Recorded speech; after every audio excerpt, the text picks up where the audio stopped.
नमस्कार दर्शकों, बहुत बहुत स्वागत है। प्राइम एजेंडा लेकर हाजिर है प्राइम न्यूज पर। मैं हूं अमित सिंह। बात आज चीन, पाकिस्तान और बांग्लादेश की करने जा रहे हैं। पाकिस्तान सालों से भारत के खिलाफ साजिश को अंजाम देता रहा है। इसमें चीन की भी भूमिका बहुत अहम रही है। पाकिस्तान और चीन का एक दूसरे से मिलना भारत की सेहत के लिए, उसकी सुरक्षा के लिए बड़ा खतरा बन सकता है। ऐसी आशंका सीडीएस यानी chief of defence staff Anil Chauhan ने जताई है।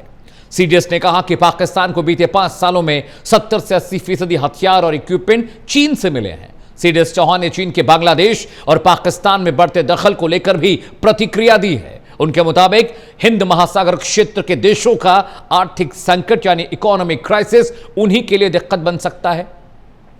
इसकी वजह से बाहरी शक्तियों ने अपना प्रभाव बढ़ाने का मौका मिला है, प्रभाव बढ़ाने की कोशिश कर रहे हैं। इसका असर भारत पर भी पड़ सकता है। चीन, पाकिस्तान और बांग्लादेश के बीच निजी फायदे की वजह से नजदीकियां बढ़ रही हैं, जो कि भारत की सुरक्षा और स्थिरता के लिए खतरा बन सकती हैं। सीडीएस चौहान ने वैश्विक सुरक्षा को लेकर यानी ग्लोबल सिक्योरिटी को लेकर कहा कि हम सभी मौजूदा हालात से वाकिफ हैं। उन्होंने कहा कि अमेरिका की वजह से वैश्विक सुरक्षा व्यवस्था को लेकर अब कठिनाइयां, दिक्कतें बढ़ रही हैं।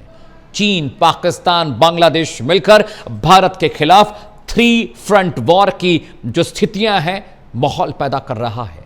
3 फ्रंट वॉर का मतलब यह है कि बांग्लादेश, चीन, पाकिस्तान अगर भारत पर एक साथ हमला करता है सीमा पर, तो यह 3 फ्रंट वॉर कहा जाएगा। अब से पहले सिर्फ चीन और पाकिस्तान को लेकर हम 2 फ्रंट वॉर की थ्योरी पर काम कर रहे थे, लेकिन अब चीन और बांग्लादेश की नजदीकियां बढ़ रही हैं। पाकिस्तान चीन के इशारे पर चल रहा है। ऐसे में भारत के लिए 3 तरफ से खतरा है, लेकिन चौथी बड़ी बात भी बहुत जरूरी है। चीन, पाकिस्तान के अलावा अब पाकिस्तान, अमेरिका भी करीब आ रहे हैं। आपको पता होगा ट्रंप ने सीज फायर का बार बार क्रेडिट लिया। पाकिस्तान भी अमेरिका की भाषा बोल रहा है। शहबाज शरीफ भी कहते हैं कि ये जो सीज फायर हुआ वो ट्रंप की वजह से हुआ है, अमेरिका की वजह से हुआ है। और पाकिस्तान के आर्मी चीफ अमेरिकी यात्रा पर भी गए थे। तो खतरा बढ़ता जा रहा है। पाकिस्तान, अमेरिका की नजदीकियां भी भारत के लिए सिग्नल अच्छा नहीं दे रही हैं। सीडीएस क्या कुछ कह रहे हैं इस पूरे सिनेरियो को लेकर, वो सुनिए। उसके बाद डिबेट की शुरुआत करने जा रहे हैं। Economic distress in countries in the IOR has given outside powers to leverage their influence through debt diplomacy, creating vulnerabilities for India. Similarly, frequent shifts in government in South Asia with changing geopolitical equation and ideological views is another major challenge that we face. Similarly, there is a possible convergence of interest we can talk about between China, Pakistan and Bangladesh may have security implications for regional stability and security dynamics. तो CDS बार बार ये कह रहे हैं कि पाकिस्तान, चीन और जो बांग्लादेश है वो हमारे लिए खतरा बन रहा है। ये खतरा इसलिए भी है क्योंकि कहीं ना कहीं ये तीनों मुल्क एक साथ हो गए हैं और ये स्ट्रैटेजी प्लान कर रहे हैं भारत के खिलाफ। सवाल, क्या वक्त आ गया है कि भारत एक नया इंटरनेशनल साथी ढूंढ ले? क्या वक्त आ गया है कि अमेरिका के सामने भारत कड़ी प्रतिक्रिया दे और कहे कि जो हमारा दुश्मन है, जो आतंकवादी हमले कराता है, उससे अमेरिका की नजदीकियां क्यों बढ़ रही हैं?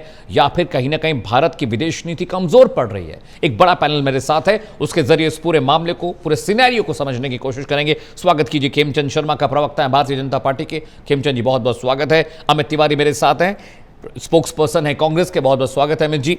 इसके अलावा आर के भार्गव सर हैं, he is a defence expert. Bhargava sir, बहुत बहुत स्वागत है आपका प्राइम न्यूज़ पर। रोहित शर्मा जी हैं, he is a foreign expert और वक्त वक्त पर ये हमें तमाम जानकारियां अपने माध्यम से बताते और समझाते रहते हैं। बहुत बहुत स्वागत सभी का है। सबसे पहला सवाल मैं रोहित सर आपसे ही करूंगा, क्योंकि ये मामला सिर्फ डिप्लोमेसी का नहीं है, डिफेंस टाइज का नहीं है, बायलैटरल टाइज का नहीं है, इससे ऊपर चला गया है।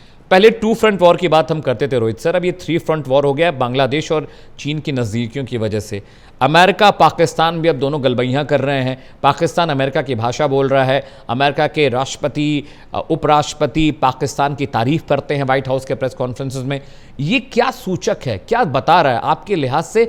भारत के लिए क्या कुछ बदल रहा है इंटरनेशनल सिनेरियो की अगर बात करें रोहित सर? आप 2 चीजों को अलग अलग कर दें।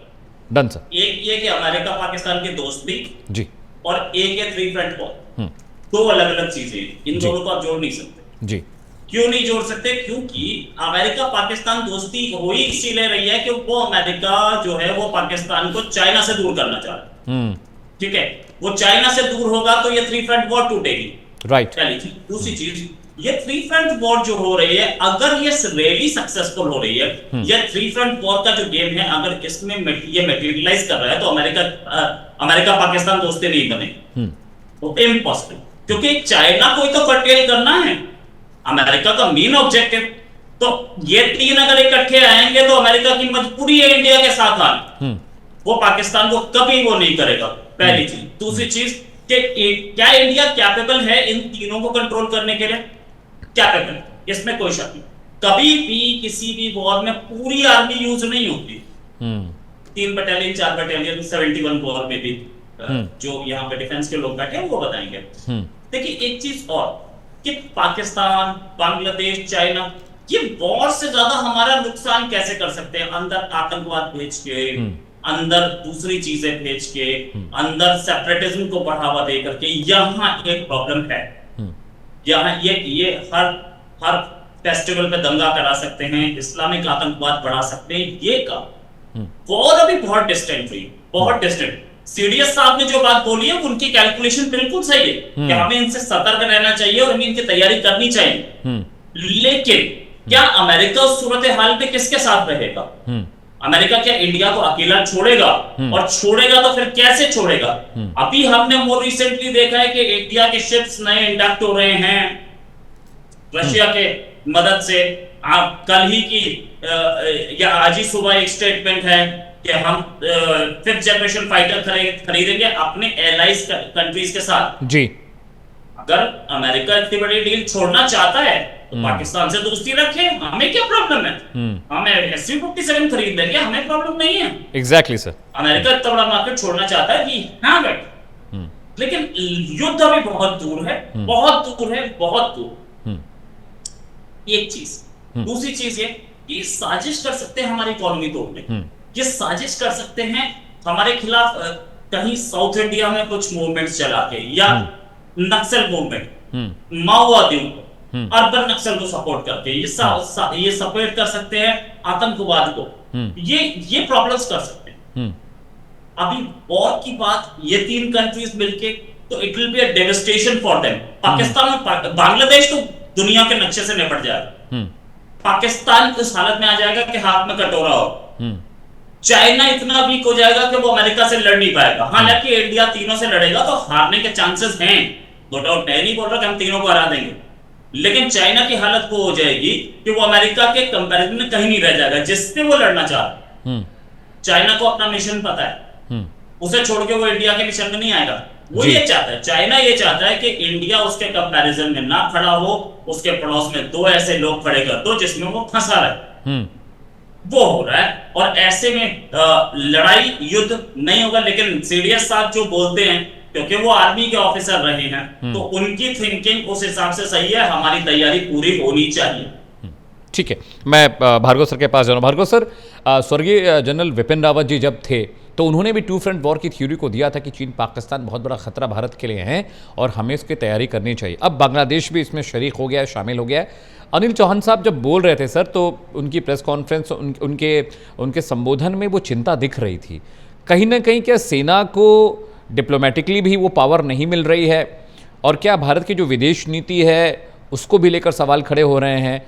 सेना की जो शंका है, सेना की जो चिंता है, क्या सरकार को उस पर सख्ती से कदम आगे बढ़ाना चाहिए? भार्गव सर, आर.के. भार्गव सर, आप सुन पा रहे हैं मुझे? अच्छा ठीक है, आर.के. भार्गव सर का फ़ोन शायद कट गया, मैं दोबारा उनके पास जाऊंगा। मेरे पास अभी खेमचंद शर्मा जी प्रवक्ता हैं बीजेपी के, और कांग्रेस के प्रवक्ता मेरे साथ हैं। खेमचंद जी, जिस तरह की बातें सीडीएस ने कही हैं, चीफ ऑफ डिफेंस स्टाफ ने कही, कहीं ना कहीं ऐसा लगता है कि सेना के अंदर सेना परेशान है, या तो 3 फ्रंट वॉर को लेकर जो आशंका जताई जा रही है उसे लेकर सेना का इशारा है, या डिप्लोमेटिकली अमेरिका को या बांग्लादेश को कर्ब करने के लिए भारत को थोड़ा सख्त और कदम उठाने की ज़रूरत है क्या? खेमचंद जी नमस्कार, जय हिंद। जी जी। देखिए, हमारी सेना पूरी तरीके से तैयार है, सेना चिंतित नहीं है, सतर्क है, क्योंकि जो चैलेंज हैं वो हर दिन बदल रहे हैं। विश्व का परिदृश्य बदल रहा है जी, जो अलाइनमेंट है वो बदल रहा है। आप देख रहे हैं even with in the NATO America कभी यूरोप का साथ देता है, कभी साथ देने से मना कर देता है। अभी उन्होंने अपने जो क्लोज अलाइज हैं उन पे टैरिफ लगा दिए। जब आप देखेंगे पाकिस्तान कभी ईरान के साथ खड़ा होता है और फिर ईरान से दूरी बना लेता है, अमेरिका के साथ खड़ा हो जाता है। पाकिस्तान कभी चाइना के साथ खड़ा होता है तो कभी अपने आप को अमेरिका का एलाइज दिखाता है। वैसे बांग्लादेश जो बहुत समय से वहां पे एक डेमोक्रेटिक सरकार चल रही थी जी, उसको हटा दिया जाता है, वहां कट्टरपंथी कब्जा कर लेते हैं। कट्टरपंथी कब्जा करने के बाद विद इन बांग्लादेश में माइनॉरिटीज पर अत्याचार हो रहा है और उनके देखने का जो नजरिया है वो भी बदला है। जब वो बदला है तो हमारे चैलेंज भी बदले हैं। तो सेना सतर्क है, सरकार भी सतर्क है। तो दोनों इन सारी जितनी भी वार्निंग्स हैं, जितने भी थ्रेट्स हैं, उनको एनालाइज करते हुए अपनी प्रिपरेशन को कर रहे हैं। ठीक है, आज भारत पूरी तरीके से प्रिपेयर है और जहां जहां हमें रिसोर्सेज की जरूरत है वहां युद्ध स्तर पे काम किया जा रहा है। इंफ्रास्ट्रक्चर पे युद्ध स्तर पे काम किया जा रहा है। अभी आपने रिपोर्ट देखी होंगी, वर्मा बॉर्डर को पूरी तरीके से सील किया जा रहा है। जबरदस्त तरीके से वहां पे मेजर फेंसिंग की जा रही है ताकि वहां पे जो रोहिंग्या घुसते हैं या और आतंकवादी घुसते हैं, क्योंकि विषम परिस्थितियां उसको सील किया जा सके। स्पेस से सैटेलाइट के माध्यम से मॉनिटरिंग की जा रही है। सब कुछ फिजिकली मॉनिटरिंग संभव नहीं है क्योंकि बहुत बड़ा बॉर्डर है, विषम परिस्थितियां हैं, प्राकृतिक चैलेंजेस हैं। तो वहां पे लगातार स्पेस के माध्यम से अपनी शक्ति को बढ़ा के हम स्पेस से मॉनिटरिंग कर रहे हैं ताकि वर्चुअली मॉनिटरिंग की जा सके और अगर ऐसी कोई थ्रेट है या इंट्रूडर्स आ रहे हैं तो उनको न्यूट्रलाइज किया जा सके। ठीक है, खेमचंद शर्मा जी मैं आपके पास आऊंगा, मुझे जाना है भार्गव सर के पास। उससे पहले कांग्रेस के प्रवक्ता उनकी प्रतिक्रिया दूंगा। कांग्रेस हमेशा ये आरोप लगाते रहे कि विदेश नीति को लेकर कहीं ना कहीं सरकार कमजोर है, बैकफुट पर है। अब देखिए अमेरिका और पाकिस्तान की नजदीकियां बढ़ रही हैं, भारत का पुराना अलाई है अमेरिका। ऐसे में क्या भारत को अमेरिका को सख्ती से एक संदेश देना चाहिए क्या, और वो दे नहीं पा रहा भारत? अमित तिवारी। हाँ देखिए, ये तो जब ऑपरेशन सिंदूर हुआ सरकार के साथ था, सेना के साथ था, लेकिन सिर्फ देश का जो नेतृत्व था वह अमेरिका के सामने सरेंडर कर गया। जी आवाज आ रही है, बोलिए, आवाज आ रही है अमित तिवारी, बोले बोले, आवाज आ रही है। देखिए क्या है कि जो बंद कर गया तो वो किसने किया, जब मैं बात करता हूँ सर की भारतीय नेतृत्व जो कि राजनीतिक नेतृत्व है उसने अमेरिका के सामने घुटने टेकी, उनकी बातों का खंडन नहीं कर पाए। ये तो बहुत चिंताजनक बात है कि सेना स्थिति और परिस्थिति को समझती है, उस पर आकलन करके निरंतर बातें कर रही है। अभी तो चौहान साहब ने कहा, इससे पहले अभी 2 दिन पहले सेना के हमारे वरिष्ठ अधिकारी थे जिन्होंने कॉन्फ्रेंस करके कहा, उन्होंने बताया कैसे ऑपरेशन सिंदूर के दौरान चाइना, तुर्की और पाकिस्तान ने मिलकर के भारत के खिलाफ षड्यंत्र किया। इसका माकूल जवाब देने के लिए कि भारत के नेतृत्व में क्षमता नहीं है, जबकि एक ओर चिंता जाहिर कर रही है सेना और इस सरकार में बोले तो जो मोदी सरकार है ना, वो तो सब कह रहे हैं चंगा से ऊपर कोई बात नहीं करना चाहता है। डिप्लोमेसी को लेकर के जब कभी भी सवाल आता है वहां पर भारतीय जनता पार्टी और वर्तमान की जो केंद्र की सरकार है वो मौन हो जाती है। और देखने वाली बात यह है कि जब ऑपरेशन सिंदूर जो हमारा सेना का पराक्रम था उस पर जब अमेरिका ने वाहवाही लूटने का प्रयास किया, जो कि जब बायलैटरल टास्क फोर्स का सीधा उल्लंघन है, उस पर भारतीय जो सरकार की केंद्र की सरकार है वो दर्शक बनकर। ठीक है अमित तिवारी, आपकी आवाज में थोड़ी सी दिक्कत है। अमित तिवारी, थोड़ा ऑडियो में प्रॉब्लम है पीसीआर, प्लीज अमित जी का ऑडियो ठीक करिए। मैं आर के भार्गव सर के पास जा रहा हूँ। भार्गव सर, सीडीएस ने जो बातें कही वो बातें कोई बहुत नई नहीं है पब्लिक डोमेन के लिए, जैसा कि रोहित सर ने कहा कि, लेकिन अभी तक 2 फ्रंट वॉर की बात, जो स्वर्गीय विपिन राव जी थे हमारे जनरल, उन्होंने भी 2 फ्रंट वॉर के बारे में बहुत बार बातें की हैं और उसको तमाम एक्सप्लेनेशन उन्होंने भी दिए हैं। अब सीडीएस अनिल चौहान भी कह रहे हैं कि हमारे लिए जो अब ये बैलेंस है ये बिगड़ता जा रहा है, 3 फ्रंट वॉर की सिचुएशन बन रही है, इंटरनेशनल जो डिफेंस इक्विलिब्रियम है वो भी बिगड़ रहा है, कारोबारी रिश्तों के चलते भी तमाम इम्बैलेंसेज हो रहे हैं। उन्होंने साउथ एशिया की बात की, उन्होंने मिडिल ईस्ट की बात की, उन्होंने कहा कि ये जो मुल्क है इनका इम्बैलेंस होना कहीं ना कहीं भारत के लिए खतरा पैदा कर रहा है। तो क्या ये हाई टाइम है सर कि अब इंडियन आर्मी को, एयरफोर्स को, नेवी को 3 फ्रंट वॉर के लिए बिल्कुल तैयार होना चाहिए, और क्या ये मुमकिन है कि हम इतनी तैयारी करने की हालत में हैं? भार्गव सर। देखिए, जहां तक रहा सवाल 2 फ्रंट वॉर का, 3 फ्रंट वार का या 2.5 फ्रंट वार का, तो ये कोई नई बात नहीं है मेरे ख्याल से। जब से मैंने सर्विस ज्वाइन करी और इस चीज को देखना शुरू किया, तब से ही हम 2.5 फ्रंट वार तो सुन ही रहे हैं। 2.5 तो सर सुन रहे हैं, पाकिस्तान, चाइना और देश के अंदर के हालात, ये हमेशा से ही सेंसिटिव रहे और देश ने हमेशा इस बारे में सोचा कि अगर 2 फ्रंटों पे लड़ेंगे तो तीसरा हमें देश के अंदर भी कुछ एलिमेंट्स हैं जिनको हमें कंट्रोल करना पड़ेगा। नंबर 1 बात, तो अभी ये कोई नई बात नहीं है जी। दूसरी बात रहा सवाल कि अभी क्या सिचुएशन है। देखिए, बहुत सी सिचुएशन ऐसी हैं जो ना हमारे बस में है, ना किसी दूसरे कंट्री के बस में है।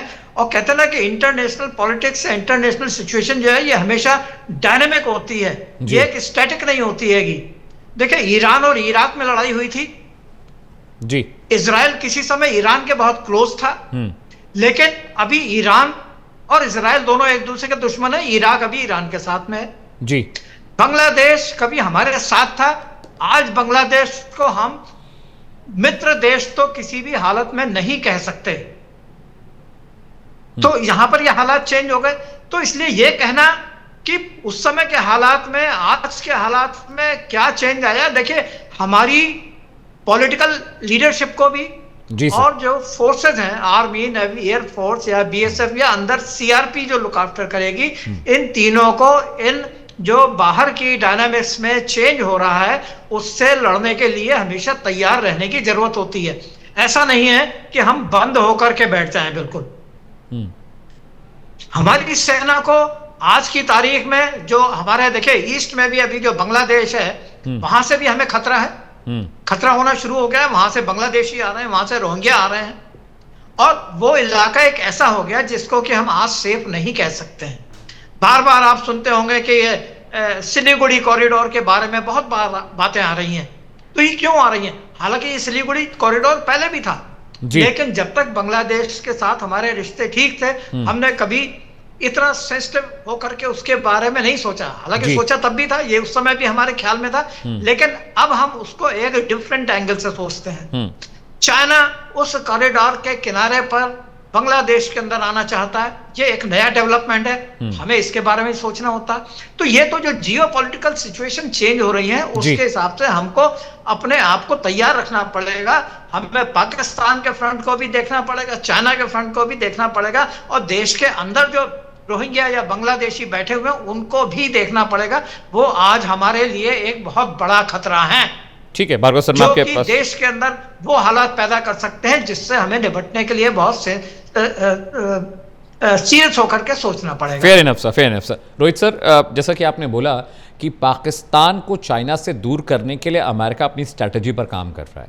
बहुत सारे सैंक्शंस, बहुत सारे बैन वाली जो ये स्ट्रैटेजी है इंटरनेशनल सिनेरियो में बहुत काम करती है। लेकिन मैं ये कह रहा हूँ कि चाइना को पाकिस्तान से दूर करने के चक्कर में कहीं भारत का नुकसान अमेरिका तो नहीं कर देगा? एक सवाल सर ये, और दूसरा सवाल ये, क्या इट्स अ हाई टाइम कि अब इंडिया कोई इंटरनेशनल एलाई तलाशे, कोई नया साथी अमेरिका की तरह जो मजबूत हो? देखिए, दो चीजें, अमेरिका की तरह मजबूत हो तो नो बॉस। हमें ये हमारे फॉरेन मिनिस्टर साहब ने खुद ही बोला कि हम किसी के साथ नहीं, हम किसी के पाले में नहीं, हम अपने आप में एक साइड हैं। हम किसी पोल के साथ नहीं, ना अमेरिका के साथ है, ना रशिया के साथ है, ना चाइना के साथ है। हम उन 3 पोल्स के साथ हम एक और चौथा पोल है जी। अगर हम चौथा पोल है तो लोग हमारे साथ होंगे, हम किसी के साथ नहीं। पहली चीज। दूसरी चीज, हमारा नुकसान तो नहीं कर देगा अमेरिका, बस वो कब से करने की कोशिश कर रहा है। पहली बार देख रहा हूं कि कोई खालिस्तानी वहां से डिपोर्ट होकर इंडिया आ रहा है, बट खालिस्तान वहां कब से चलता रहा है, वो नहीं चाहता। वो हमारा सगा नहीं है अमेरिका यार, और ये हमें भी पता है, हमारी गवर्नमेंट को भी पता।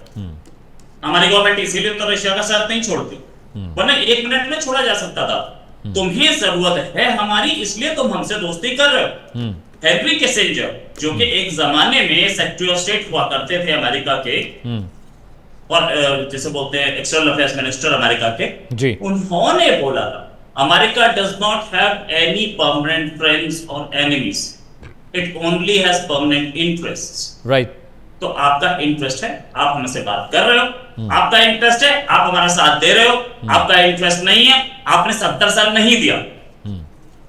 हम भूले नहीं है वो दिन जब आप हमारे खिलाफ पाकिस्तान को क्या क्या दे रहे थे, राइट? तो आपका इंटरेस्ट है, आप चाइना को कर्टेल करना चाहते हो।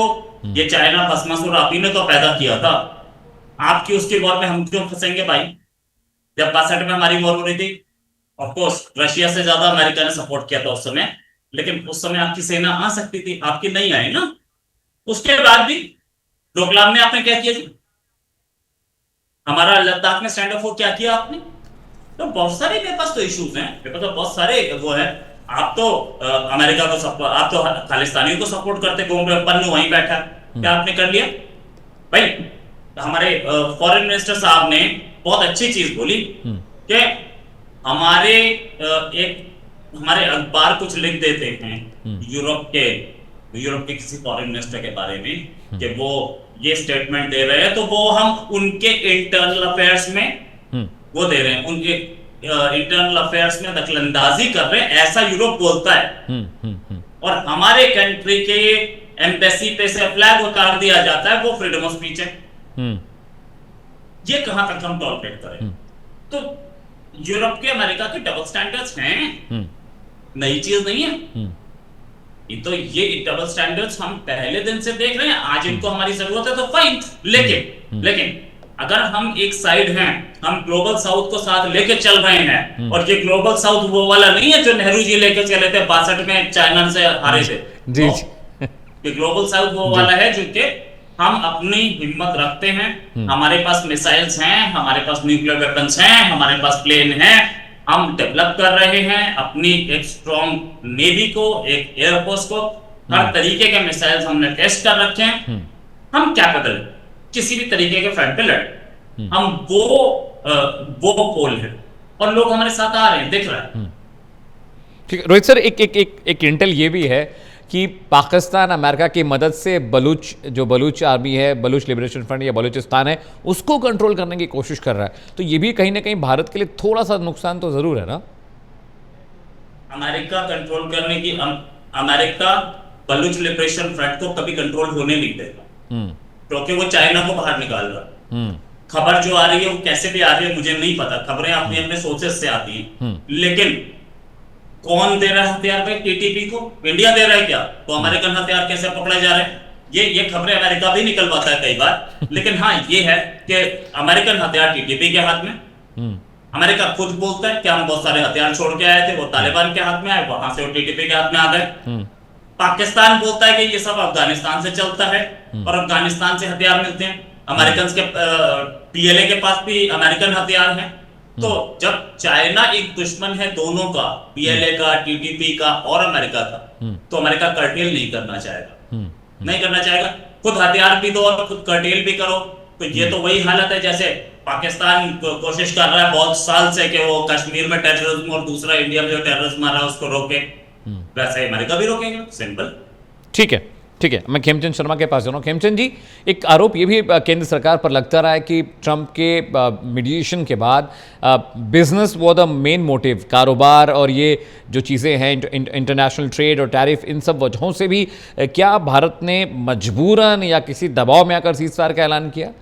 यह आरोप केंद्र सरकार पर लगातार विपक्ष लगाता रहा है, और जिस तरह का सिनेरियो बन रहा है, जो रोहित सर भी बता रहे हैं, हमारे डिफेंस एक्सपर्ट भी बता रहे हैं, भार्गव सर, वो कहीं ना कहीं बिजनेस स्ट्रैटेजी भी बहुत इंपॉर्टेंट है, क्योंकि सीडीएस ने भी कहा है, अनिल चौहान ने, कि जो बिजनेस कनेक्शंस हो रहे हैं ये बांग्लादेश के, चाइना के, पाकिस्तान के, इंडिया के या एशियन कंट्रीज़ के, ये बिजनेस रीजन, ये भी बहुत बड़ा रीज़न है कि तनाव बढ़ रहा है, बैलेंस बिगड़ रहा है। खेमचंद, देखिए हम सब जानते हैं कि जो बड़ी बड़ी कंट्री है वो बिजनेस के लिए भी युद्ध करवा रही हैं या कर रही हैं, लेकिन भारत का सिनारियो अलग है। भारत ने कभी भी किसी के दबाव में निर्णय नहीं लिया है, और ना ही किसी के दबाव की वजह से भारत झुका है। और आज का भारत तो बिल्कुल नहीं झुकता। आज का भारत रशिया के साथ भी डील करता है, अमेरिका के साथ भी डील करता है। अमेरिका ने खूब डराया, धमकाया, लेकिन फिर भी हम तेल खरीदते रहे। हमने S-400 रशिया से खरीदा, और वो S-400 जबरदस्त तरीके से हमारे लिए लाभकारी हुआ। और अमेरिका से हम आईटी में भी डील करते रहे, डिफेंस में भी डील करते रहे, अन्य चीजों में भी डील करते रहे।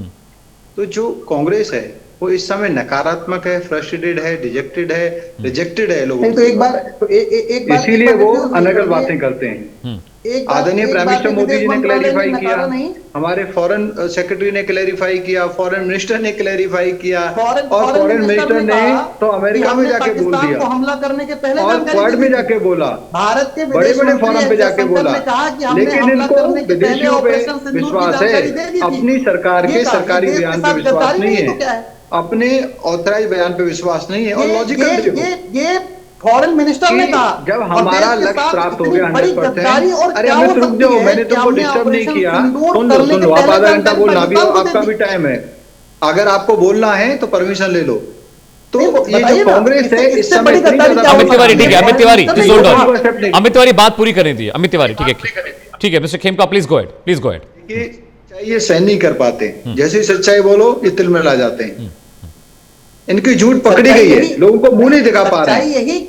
लोग कह रहे हैं कि आदरणीय प्राइम मिनिस्टर मोदी जी के नेतृत्व में पाकिस्तान को जबरदस्त तरीके से लेसन लर्न कराया गया है, जवाब दिया गया है, पाकिस्तान के दांत खट्टे किए गए हैं, वहां के जो उग्रवादी हैं उनको जमी दोष किया गया है। 9 से ज्यादा पाकिस्तान में जो उग्रवादियों के ठिकाने हैं उनको जमी दोष कर दिया, 11 से ज्यादा एयरफील्ड जो हैं ये ठिकाने हैं उनको भारी नुकसान पहुंचाया। ठीक है, भार्गव सर के पास आए, ठीक है खेमचंद जी, ठीक है अमित तिवारी, ठीक है, फेयर आर के भार्गव सर को लाई स्क्रीन पर।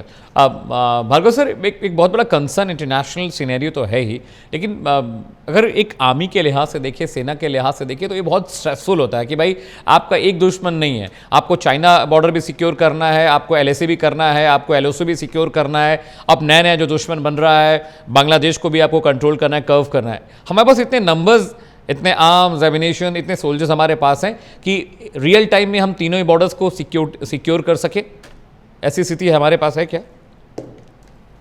देखिए, युद्ध एक ऐसी चीज है जिसको कि आप तराजू में गिनती में नहीं तोल सकते हैं। Right sir. अगर आप गिनती में तोलना शुरू करेंगे तो उसका मतलब बिल्कुल गलत निकलेगा। देखिए, लड़ाई में जब हम हमला करते हैं तो एक होता है पॉइंट ऑफ अटैक, यानी आपने अपनी पूरी ताकत वहां लगाई और उस हिस्से के अंदर घुस गए, बाकी आपकी सेना दाएं बाएं है। अगर आप सोचे कि हम बराबर पूरे बॉर्डर के ऊपर जो है हर 1 मीटर के ऊपर एक आदमी खड़ा कर देंगे तो हमारा बॉर्डर सुरक्षित हो जाएगा, ऐसा नहीं होता है। हमें यह डिसाइड करना होता है कि हम किस जगह पर अपने आप को मजबूत करें ताकि दुश्मन वहां पर अंदर ना आ पाए, और अंदर अगर आ भी जाता है तो उसकी सप्लाई लाइन किसी भी तरह से सुरक्षित ना हो और हम उसको अंदर ला करके उसको खत्म कर दें। तो इसलिए यह कहना कि हाँ बराबर ठीक है, ये आज की तारीख में जो लड़ाई है वो ज्यादातर एयर की लड़ाई है। हमें एयर की लड़ाई के हिसाब से देखना पड़ता है कि हम कहां पर हमें क्या जरूरत है। चाइना के बॉर्डर के ऊपर जो हमारी एयर की जरूरत है वो डिफरेंट है, जो कि पाकिस्तान के में अलग है। बांग्लादेश बॉर्डर को अगर हम कहें तो शायद वहां पर हालात बिल्कुल अलग है, लेकिन अगर सीमा को देखें तो शायद बांग्लादेश की जो टोटल सीमा है पाकिस्तान से कहीं ज्यादा है। तो ये सारी चीजों को हम इस तरह से मैथमेटिकल स्केल से हम उसको नहीं नाप सकते हैं। हमें उसको ये देखना होगा कि किस जगह पर हमारी क्या आवश्यकता है, किस जगह हमारे वैल्यू टारगेट है। देखिए, जब इंडिया पाकिस्तान की लड़ाई हुई थी तो पाकिस्तान में बनाई थी एक इच्छोगिल कैनाल। जी जी जी। तो इच्छोगिल कैनाल का मतलब यह था कि इंडिया की फोर्सेस उससे आगे ना जा पाए, और उन्होंने काफी हद तक हमारी फोर्सेस को आगे बढ़ने से रोक दिया था। तो वो एक उनका एक टैक्टिकल और स्ट्रेटेजिक वहां पर उन्होंने डेवलपमेंट था, उन्होंने एक तैयारी की थी। चाइना के साथ हमारी लड़ाई दूसरी होगी ज्यादातर, जो कि पूरी माउंटेन के ऊपर होगी। पाकिस्तान के साथ हमारा बहुत सा प्लेन का एरिया, गुजरात का एरिया, राजस्थान का एरिया है, वहां पर लड़ाई अलग होगी। तो हम उसको मैथमेटिकली उसको काउंट नहीं कर सकते कि हमने गुजरात में भी उतने ही ट्रुप लगा दिए, राजस्थान में भी उतने ही ट्रुप लगा दिए, पंजाब में भी उतने ही लगा दिए, कश्मीर में भी उतने ही लगा दिए। हाँ, लड़ाई का मैदान में दुश्मन को कभी हल्के नहीं लिया जाता है, और यह नहीं सोचा जाता है कि हम पूरी तरह से संपन्न हैं। आज की लड़ाई में आपने देखा होगा यूक्रेन ने रशिया के ऊपर किस तरह से ड्रोन का हमला किया, जिसका कि किसी को उम्मीद नहीं थी, क्योंकि क्या सरप्राइज निकल के आया लड़ाई के दौरान ये कोई नहीं जानता जी। रशिया को भी नहीं पता था कि वहां से ड्रोन आकर के उसके 40 हवाई जहाजों को खत्म कर देंगे। पाकिस्तान को भी नहीं पता था कि हमारे मिसाइल पाकिस्तान के जितने भी एयर बेसेस हैं उनको तहस नहस कर देंगे। पाकिस्तान ने भी कुछ कैलकुलेशन किए थे, जब उसने हमारे चेतावनी के बावजूद उसने हमारे ऊपर हमला करने की कोशिश की थी। तो ये सारी चीजें लड़ाई के मैदान में हमको हर प्रोबेबिलिटी से निपटने के लिए तैयार होता है। और आज की तारीख में जो लड़ाई है वो वर्ल्ड वार 1 की तरह नहीं है या महाभारत की तरह से नहीं है, क्या शाम को सूरज छुप गया तो लड़ाई बंद हो गई। आज की लड़ाई जो है डिसेप्शन की है, सरप्राइज की है। देखिए ना, अभी जो ईरान और इजराइल की लड़ाई हुई, इससे हमें लेसन चाहिए। यूक्रेन और रशिया की जो लड़ाई हुई, हमें उससे लेसन चाहिए। और आज की लड़ाई में साइबर वार क्या, इवन जो जैसे हम लोग कहते हैं साइकोलॉजिकल ऑपरेशन, वो भी लड़ाई का एक हिस्सा है। आज की तारीख में क्या चीज है जिसको कि हम दुश्मन के खिलाफ इस्तेमाल कर सकते हैं, उसको क्षति पहुंचाने के लिए, वो एक वेपन है। चाहे वो कुछ भी हो, सैटेलाइट भी शामिल हो गए, साइबर भी शुरू हो गया है, इवन जो हमारी जो समुद्री सेनाएं हैं वो भी अपने आप में एक बहुत बड़ा चैलेंज है। और बायोलॉजिकल वॉरफेयर तो सर हमेशा से रहा ही है जी, और बायोलॉजिकल वॉरफेयर तो सर हमेशा से हिस्सा रहा ही है वॉर का। हाँ, बायोलॉजिकल वॉरफेयर भी देखिए, उसका भी मैं बताता हूँ। बायोलॉजिकल वॉरफेयर को जेनेवा ने अभी बैन किया हुआ है, यानी कि इसमें यह दिया हुआ है कि हम कोई इस्तेमाल नहीं करेंगे, लेकिन हर देश उसके लिए तैयार है, हर देश उसके लिए तैयारी कर रहा है, और हर देश के पास बायोलॉजिकल वेपन हैं। ठीक है, बायोलॉजिकल भी हैं, केमिकल भी हैं, और जो देश न्यूक्लियर पावर है उनके पास न्यूक्लियर पावर भी है। ठीक है रोहित सर, एक सवाल ये भी है कि इस समय जो सिचुएशन इंटरनेशनली या फिर डिप्लोमेटिकली इंडिया के साथ है, इस वक्त सबसे सेफ और सबसे सिक्योर नैरेटिव इंडिया को क्या अपनाना चाहिए ताकि काम भी बन जाए और लाठी भी ना टूटे? देखिए, जिस एंगल से हम चल रहे हैं, जिस तरीके से हम चल रहे हैं, उस तरीके से चलते रहें बेस्ट है, क्योंकि हमें अच्छी तरह से पता है ये तीनों मिल भी जाए तो ये इंसर्जेंसी बढ़ा पाएंगे, ये डिस्टर्बेंस बढ़ा पाएंगे, वॉर होने के चांसेस कम दिख रहे हैं। हमारी आर्मी उतनी सक्षम तो है कि इन तीनों को कर्टेल कर हराना। मैं कहता हूं कि हराना हो सकता है, ना पॉसिबल हो, हराना हो सकता है कि ना हरा पाए हम। तो ऐसी भी सिचुएशन होती है कि एक कंट्री दूसरे को नहीं हरा पाता या दूसरा पहले को नहीं हरा पाता। 10 साल तक चली ईरान इराक वॉर, कोई किसी को नहीं हरा पाया। तो ऐसा भी हो सकता है, लेकिन हम इन्हें टैकल तो करते हैं, बहुत क्लियर। और हमारा जो वो है, हमें ये करना चाहिए कि शांति से अपने डेवलपमेंट पे, अपनी सिक्योरिटी फोर्सेस को, अपनी आर्म फोर्सेस को स्ट्रॉन्ग करने की जरूरत है, उनको इक्विपमेंट देने की जरूरत है, अच्छा इक्विपमेंट देने की जरूरत है, लेटेस्ट इक्विपमेंट देने की जरूरत है, लेटेस्ट वॉरफेयर की तैयारी करने की जरूरत है, और इन सबको आपस में लड़ने देना चाहिए, इन सबको करने देना चाहिए। जो हम अपनी साइलेंट की तैयारी करें, हमें ड्रोन वॉरफेयर पे दिमाग लगाना चाहिए, हमें दिमाग लगाना चाहिए 5th जनरेशन वॉरफेयर पे, हमें लगाना चाहिए दिमाग इस पे कि हम कैसे डिसेप्टिव प्रैक्टिसेस को संभालें, कैसे हम नैरेटिव वॉर पे लड़े। बहुत सारी चीज की जरूरत है, और इंटरनल एनिमी उसको तो बहुत जरूरी है कर्टेल कर। रोहित सर, रशिया जिक्र ये भी बहुत बार बार आता है कि रशिया और इजराइल के लिहाज से भारत का फ्यूचर डिप्लोमेटिक रिलेशन अब कैसा देख रहे हैं? रशिया और भारत के रिश्तों को ज़्यादातर लोग अब बोलते हैं कि बहुत नज़दीकियाँ बढ़ रही हैं, बहुत अंडरस्टैंडिंग बढ़ी है हमारी पुतिन के साथ, वो और प्लस इजराइल, ये दोनों मुल्क भारत के लिए किस तरह से फ्यूचर में एक इंटरनेशनल अच्छे अलाइज हो सकते हैं आपके लिहाज से, या नहीं बनने वाला है मामला इनके साथ? दोनों दो पोल। अभी थोड़े घंटों पहले ही एक डिसीजन आया है अमेरिका की तरफ से कि वो यूक्रेन को आर्म्स की सप्लाई दोबारा स्टार्ट कर रहे हैं जी। मतलब रशिया अमेरिका जो है वो यूक्रेन पे वॉर लड़ते रहे। अमेरिका का एलाय इजराइल, हम दोनों से अच्छे बना के रखे हैं, अमेरिका से भी अच्छे बना के रखी है। Israel is going to get support, Israel को सपोर्ट हमेशा रहेगी अमेरिका, अगर मिडिल ईस्ट पे उसको कंट्रोल रखना है तो राइट। और वो भी काम से, तो हमें इजराइल को लेटेस्ट टेक्नोलॉजी मिलती रहे, और हमें वो टेक्नोलॉजी चाहिए, तो हमें इजराइल से अच्छे रिलेशन बनाने पड़ेंगे। और रशिया ऑल वेदर फ्रेंड, वो भी हमारे लिए बहुत जरूरी है, और रशिया को भी हमारी जरूरत है, इसमें कोई शक। किस लिहाज से सर, क्या सिनेरियो है रशिया को हमारी जरूरत, किस तरह थोड़ा समझाइए हमारे दर्शकों को। रशिया को हमारी जरूरत क्यों पड़े? रशिया के पास इतनी बड़ी इकोनॉमी है, और एक ऐसा कंट्री है, वो एक 1980s में बोला जाता था ना कि उस समय सेंट पीटर्सबर्ग को स्टैलिनग्राड बोलते थे कि स्टैलिनग्राड का जो प्रोडक्ट है, मतलब हथियार, उन हथियारों के लिए हम पूरे रशिया को खाना खिलाते थे। रशिया के पास फूड शॉर्टेज हमेशा रहती है। अब क्योंकि ओपन अप हो गई इकोनॉमी तो दुनिया से खरीद सकता है, लेकिन फिर भी अगर उसे एक कंट्री ऐसा मिला है इंडियन ओशन में जो कि हमेशा से उसका एक ट्रस्टेड एलाय है, warm waters. Right, warm waters एक बहुत बड़ी चीज है। वार्म वाटर्स क्या है?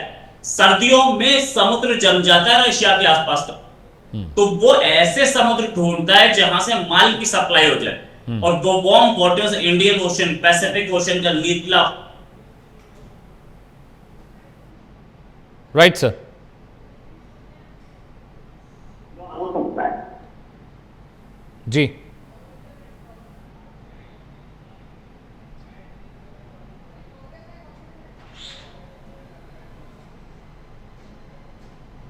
ठीक है, मैं रोहित सर के पास जाऊंगा, भार्गव सर के पास भी जा रहा हूं। कुछ टेक्निकल ग्लिच है, लेकिन अमित तिवारी, जिस तरह से लगातार सरकार को विपक्ष घेरता रहा है कि पाकिस्तान के साथ सख्ती और होनी चाहिए थी, अमेरिका को एक कड़ा संदेश मिलना चाहिए था, एक इंटरनेशनल नैरेटिव जो है उसे लेकर थोड़ा क्लैरिटी बननी चाहिए थी, लेकिन आप लोग लगातार स्पेशल सेशन की मांग कर रहे थे। ठीक है, रोहित जी मेरे साथ हैं क्या? रोहित सर, आपको आवाज़ आ रही है? हाँ जी बिल्कुल। प्लीज कंटिन्यू करिए सर, प्लीज समझाइए। वार्म वाटर की बात कर रहे थे हम। मैं ये बोल रहा था, वार्म वाटर्स का उसका पुराना सपना है ताकि वो ऑल राउंड द ईयर अपना सामान बेच पाए। राइट तो सर। हम लोग जो रेलवे लाइन बना रहे हैं, रेलवे ईरान के थ्रू जो आ रही है, वो इंडिया तक एक्सेस देगी। अगर उसको वार्म वाटर्स चाहिए में भी घुस सकता था, वार्म वाटर्स का एक्सेस। राइट तो सर। वो अब एससीओ के थ्रू या वो ईरान के थ्रू वो वार्म वाटर्स पे आएगा, इंडियन ओशन आएगा, और इंडिया एक बहुत स्ट्रेटेजिक एलाय है इसके लिए। आज से नहीं, सदियों से वो इंडिया की ओर नजर रखे हुए, तो हमारी अच्छी दोस्ती रहेगी। उसको बहुत जरूरत है, उसकी अमेरिका को भी जरूरत है, और चाइना अमेरिका भी कोई दोस्त नहीं है। चाइना को भी सस्पेशन की नजर से देखता है रशिया, वहां पे भी वो एक इंडिया अच्छा एलाय माना जाएगा, उसको वो मानता है। तो इंडिया के बिना रशिया के लिए बहुत मुश्किल हो जाएगा। अमेरिका भी एक न्यू फाउंड पार्टनर है हमारा। अमेरिका को भी समझ में आया कि चाइना हमारा मेन दुश्मन है, हमें इंडिया की जरूरत है, हम कर्टेल करेंगे चाइना को। तो ऐसे में इंडिया की इंपॉर्टेंस अपने आप में बहुत बढ़ती है, और इंडिया को ये बात पता है। रोहित सर, जो मैं बोल रहा हूं, रशिया इज बेटर और अमेरिका फॉर इंडिया, दोनों में से एक चुनाव करना होगा। Nobody is better। आप स्ट्रॉन्ग रहिए, सब आपके साथ आएंगे। ठीक है, अमित तिवारी के पास जा रहा हूं, कांग्रेस के प्रवक्ता। अमित जी, लगातार ये आरोप लगाता रहा है विपक्ष सरकार के ऊपर कि पाकिस्तान पर सख्ती को लेकर सवाल आपने खड़े किए, आपने स्पेशल सेशन की मांग की, विशेष सत्र बुलाया जाए, सीडीएस के बयान को लेकर सिंगापुर में बवाल मचा। इसके अलावा ये भी कहा गया कि भारत की जो इंटरनेशनल डिप्लोमेसी है, विदेश नीति भी बहुत कमज़ोर हुई है, जिसकी वजह से हर चीज़ का श्रेय अमेरिका लेता है। भले भारत ये कहता रहा हो कि हमने अपनी शर्तों पर सीज फायर किया, लेकिन दुनिया भर में घूम घूम कर ट्रंप तो यही बाजा बजाते रहे। तो क्या बीजेपी को कम से कम इस पर सफाई तो देनी ही चाहिए थी ना, अमित तिवारी? अब देश की जनता तो पूछती है ना कि प्रधानमंत्री मोदी जी कब बोलेंगे और एस जयशंकर जी कब बोलेंगे, लेकिन देश की जनता यह सुनने के लिए आतुर थी कि हमारी जो बायलेटरल टॉक थी उसमें अमेरिका कैसे घुसा। खैर, उसका जवाब दे नहीं पाए। विदेश मंत्री एस जयशंकर जी ने यह खुलासा जरूर कर दिया कि हमने हमले के पहले पाकिस्तान को आगाह कर दिया था। ये उनके शब्द थे, आगाह कर दिया था। दूसरी बात है कि भारत की जो डिप्लोमेसी है, जो भारत की डिप्लोमेसी है, उसमें जो ये मतलब हम कहते हैं कमजोरी आई है, जो हमारे रिश्ते आज इंटरनेशनल लेवल पर खराब हुए हैं, उसमें कहीं ना कहीं जो नेतृत्व है, जो सरकार है, वो जिम्मेदार है। आप देखिए, सीडीएस सेना की चिंताओं को व्यक्त कर रहे हैं, देश की चिंताओं को व्यक्त कर रहे हैं, सेना अपनी चिंता व्यक्त कर रही है, लेकिन इस देश में एक सरकार है जो कि लोकतंत्र से चुनी हुई है।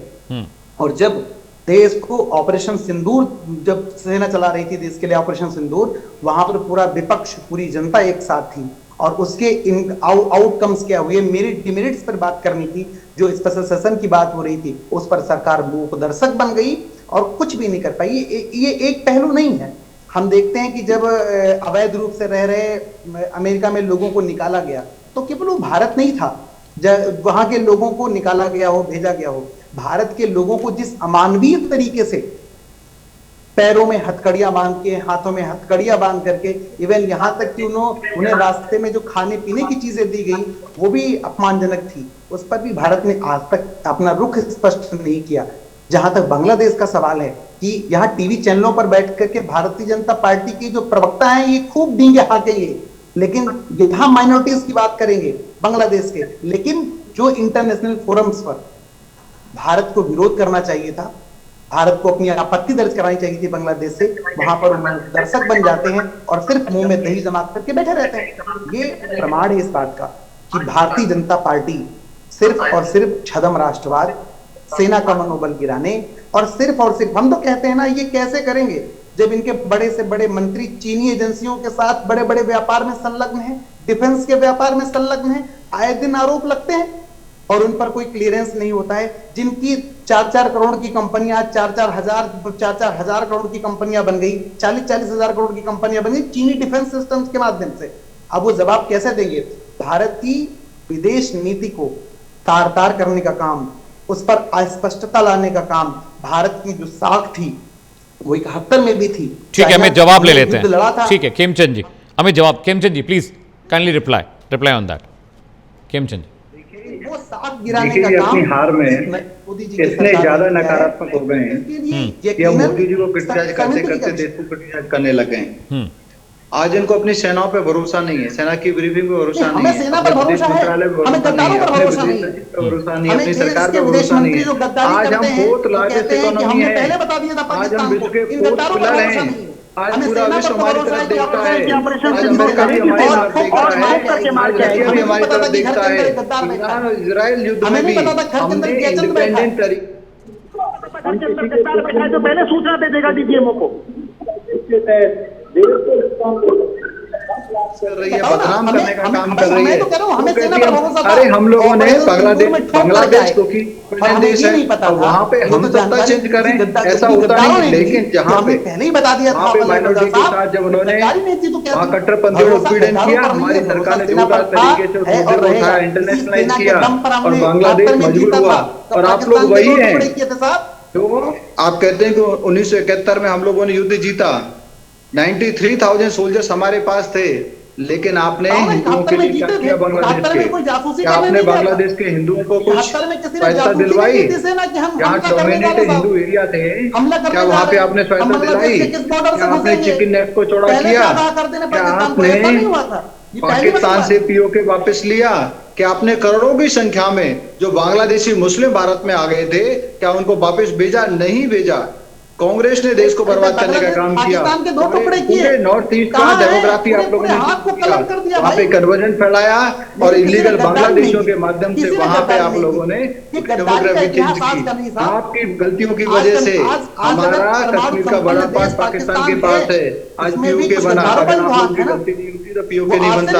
40,000 किलोमीटर से ज्यादा जमीन, 40,000 किलोमीटर में फिर से रिपीट कर रहा हूँ, जमीन चाइना को देने का काम कांग्रेस सरकार ने किया। कांग्रेस के जो प्रथम प्रधानमंत्री जी घूम रहे थे, सेनाओं पे उनकी कोई चिंता नहीं थी, सेनाओं की कोई तैयारी नहीं थी। आजादी के समय चाइना हमसे बहुत पीछे था, लेकिन पंडित नेहरू जी अपने चेहरे को चमकाने में लगे हुए थे। उनको ना देश की चिंता थी ना सेनाओं की, बल्कि हमें यूएन में परमानेंट मेंबर बनने का ऑफर मिला था। भारत को यूएन में परमानेंट मेंबर बनने का ऑफर मिला था, तो पंडित जी ने, नेहरू साहब ने, गांधी परिवार ने अपनी वाहवाही करने के लिए यूएन में। ठीक है, हम खेमचंद शर्मा जी पॉइंट टेकन। ठीक है सर, समझ गए। ठीक है सर, समझ गया। ठीक है, अमित तिवारी जी, मैं अभी भार्गव सर के पास जा रहा हूँ। भार्गव सर, एक बहुत इम्पॉर्टेंट पहलू ये भी है, कुछ दिन पहले एयरफोर्स चीफ ने पब्लिक डोमेन में ये बयान दिया कि हम एयरफोर्स को जिन विमानों की आवश्यकता है, जितने हमें फाइटर जेट्स चाहिए, उनकी डिलीवरी नहीं हो पाई है। हमारे पास हमारे एयरफोर्स के जो स्क्वाड्रन्स हैं उनमें उनके पास मुफीद चीज़ें नहीं हैं। उन्होंने ये भी कहा कि कॉन्ट्रैक्ट दे तो दिया जाता है कंपनियों को, ये भी पता होता है कि वक्त पर डिलीवर नहीं कर पाएंगी, फिर भी कॉन्ट्रैक्ट उन्हें दिया जाता है। एक ये बहुत बड़ा लूपहोल है डिफेंस सेक्टर में हमारे, क्योंकि अगर एयरफोर्स का स्टाफ, एयरफोर्स का चीफ ये बात कह रहा है कि हमारे पास मुफीद फाइटर जेट्स नहीं हैं, हम 3 फ्रंट वॉर की बात करते हैं, हम कहते हैं हमने ऑपरेशन सिंदूर में पाकिस्तान को धूल चटा दी, चाइना से हम लड़ाई करने के काबिल हैं, बांग्लादेश को हम यूं उड़ा देंगे, ये बातें मंच पे नेताओं के मुंह से अच्छी लगती हैं और देशवासियों को भी बड़ा भाव विभोर होकर देशवासी भी सुनते हैं, हमने पाकिस्तान को लपेट दिया, घसीट दिया, घुस कर मारा, ये ठीक है। लेकिन जब एयरफोर्स चीफ ये बात कहता है पब्लिक डोमेन में कि भाई हमारे पास तो फाइटर जेट ही नहीं लड़ने के लिए, ये एक गंभीर समस्या है इंडियन डिफेंस सेक्टर की। देखिए, ये बात उन्होंने किस रेफरेंस में कही और किस मंच पे कही, उसको देखिए आप। उन्होंने कोई पब्लिक स्टेटमेंट नहीं दिया था सर। वो फिक्की का एक प्रोग्राम था, डिफेंस प्रोडक्शन से भार्गव सर, फिक्की का एक प्रोग्राम था, लोग थे, वहां पर उन्होंने बोला था कि उनकी आवश्यकता क्या है और किसको हमें प्रायोरिटाइज करना चाहिए, किसको हमें स्पीड अप करना चाहिए। वहां पर HAL के थे कि भी उनका मेन मकसद वहां पर यह था, उन लोगों को यह कहना कि भाई आप लोग उसको स्पीड अप करिए। उसमें ऐसा नहीं था कि उन्होंने देश की सरकार को जो है कटघरे में खड़ा किया था, देश की सरकार को कटघरे में नहीं किया था। उन्होंने एक सिचुएशन बताई थी कि क्या सिचुएशन है और क्या हमारे पास दिक्कत है। देखिए, आज की तारीख में जो जितना मुझे पता लगता है, वो कहते हैं कि हमें करीब करीब 43 स्क्वाड्रन चाहिए फाइटर्स के। राइट सर, ठीक है, जो कि हमारे पास शायद आज की तारीख में 32 या 33 या 31 करीब है। इसका मतलब हमारे पास करीब करीब 10 स्क्वाड्रन शॉर्ट है जी। लेकिन इसका मतलब ये नहीं है कि 10 स्क्वाड्रन आपको ओवरनाइट कोई वो आप खेती कर लेंगे, वो पैदा हो जाएंगे। हम तेजस बना रहे हैं, इट विल टेक टाइम, उसको डेवलप होने में टाइम लगता है, उसके टेस्टिंग में टाइम लगता है।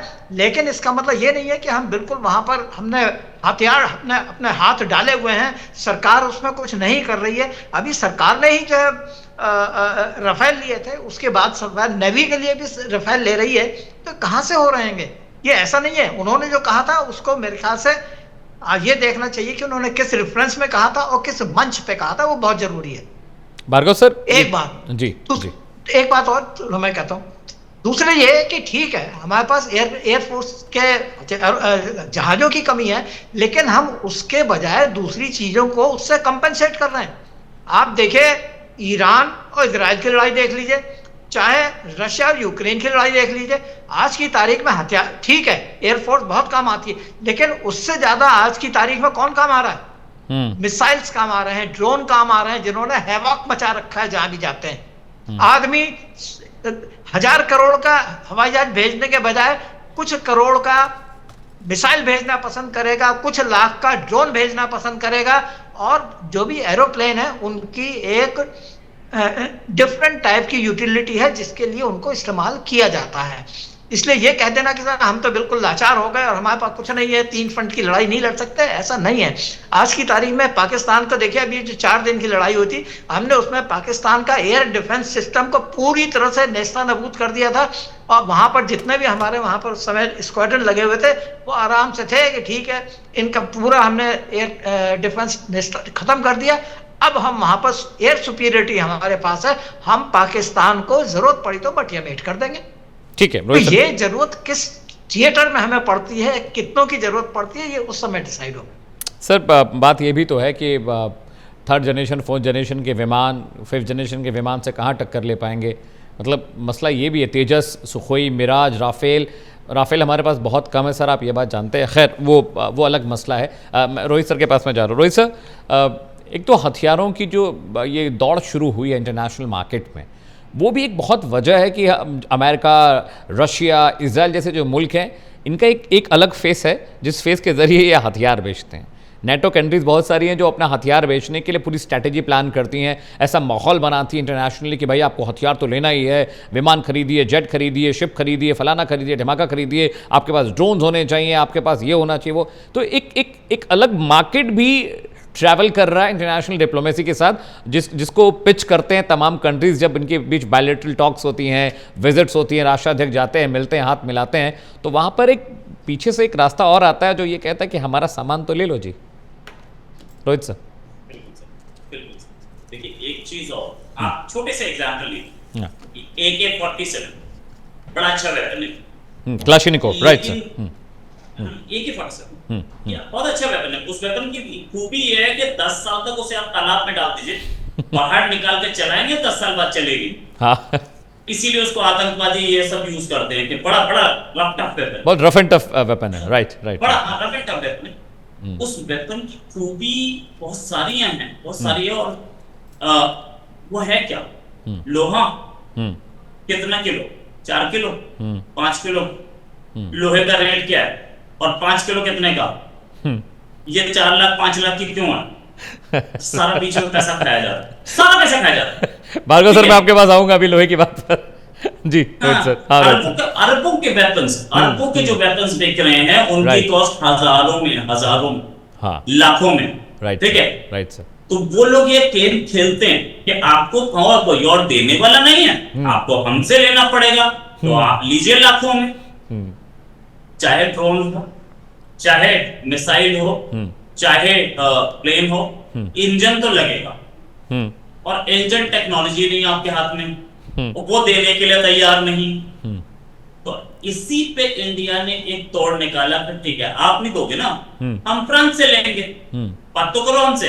जैसे ही सैफरान से बातचीत शुरू हुई, चीन ने फट से इंजन देने शुरू कर दिए, ये तो इसका एक तोड़ है आत्मनिर्भर भारत, और हम उस पर काम कर रहे हैं।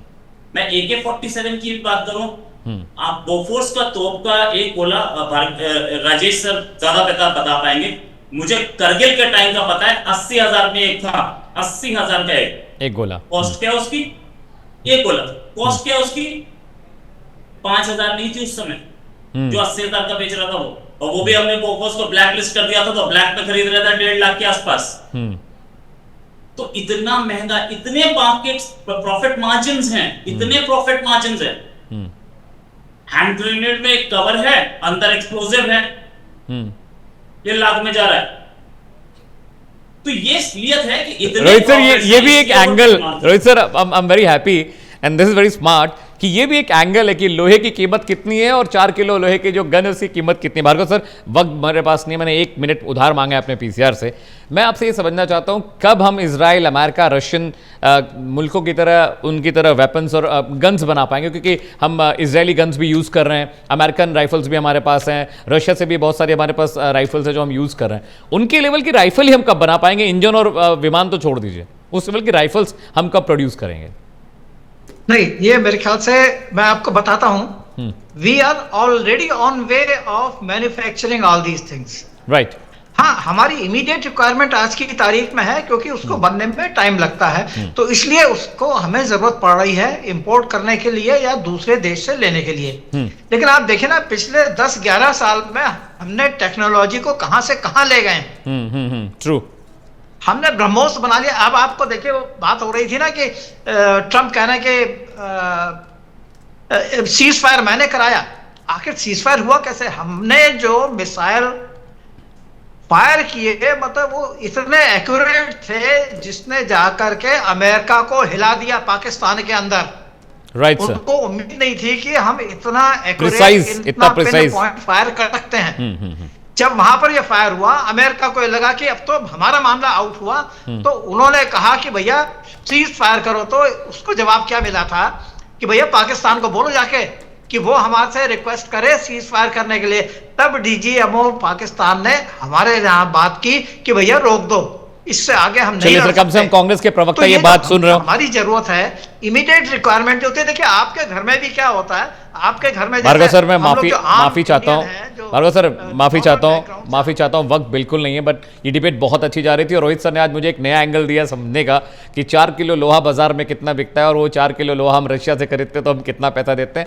आप तमाम मेहमानों का बहुत बहुत शुक्रिया, it was a very good debate. Khemchand ji बहुत बहुत शुक्रिया आपका, अमित तिवारी आपका भी बहुत बहुत शुक्रिया। यहाँ रुकने छोटे से ब्रेक के लिए, क्योंकि वक्त नहीं है, और ब्रेक के बाद भी खबरों का सिलसिला लगातार हम ऐसे ही जारी रखेंगे, कहीं जाइएगा नहीं।